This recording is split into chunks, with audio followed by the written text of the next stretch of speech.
Hi ಎಲ್ರಿಗೂ ನಮಸ್ಕಾರ.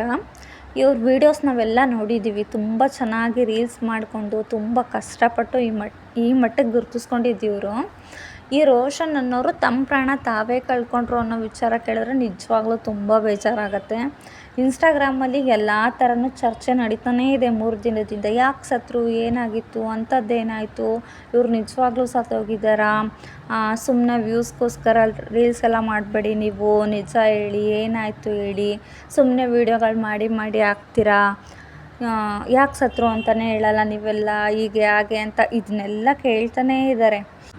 ಮೊದಲಿಗೆ ಹೇಳಿದ್ರು ಹಾರ್ಟ್ ಅಟ್ಯಾಕ್ ಆಗಿದೆ ಅಂತ, ಆಮೇಲೆ ನಿಧಾನಕ್ಕೆ ವಿಷಯ ಸ್ಪ್ರೆಡ್ ಆಯಿತು, ಅವರೇ ನೇಣು ಹಾಕೊಂಡು ಸತ್ತೋಗಿರೋದು ಅಂತ.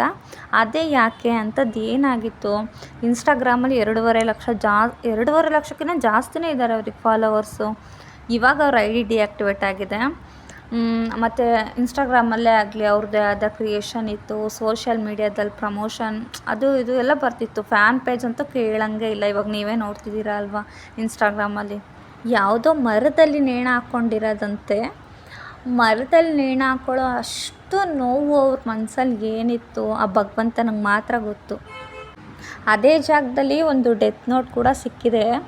ಪಾಪ 3 ತಿಂಗಳಿಂದ ಅಷ್ಟೇ ಅವ್ರಿಗೆ ಮದುವೆ ಆಗಿತ್ತಂತೆ. ಆದರೆ ಆ ಮದುವೆನೇ ಇಷ್ಟಕ್ಕೆಲ್ಲ ಕಾರಣ ಆಗುತ್ತೆ ಅಂತ ಪಾಪ ಅವ್ರಿಗೂ ಏನು ಗೊತ್ತಿತ್ತಾ? ಇಲ್ಲ ಅಲ್ವಾ, ಎಲ್ಲ ಹಣೆ ಬರ.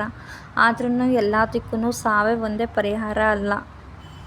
ಆ ಡೆತ್ ನೋಟಲ್ಲಿ ಕ್ಲಿಯರಾಗಿ ಮೆನ್ಷನ್ ಆಗಿತ್ತಂತೆ, ಅಂದರೆ ನನ್ನ ಹೆಂಡ್ತಿ, ಅತ್ತೆ, ಮಾವ ಅವರಿಂದನೇ ನಾನು ಸತ್ತೋಗ್ತಿರೋದು ಅಂತ.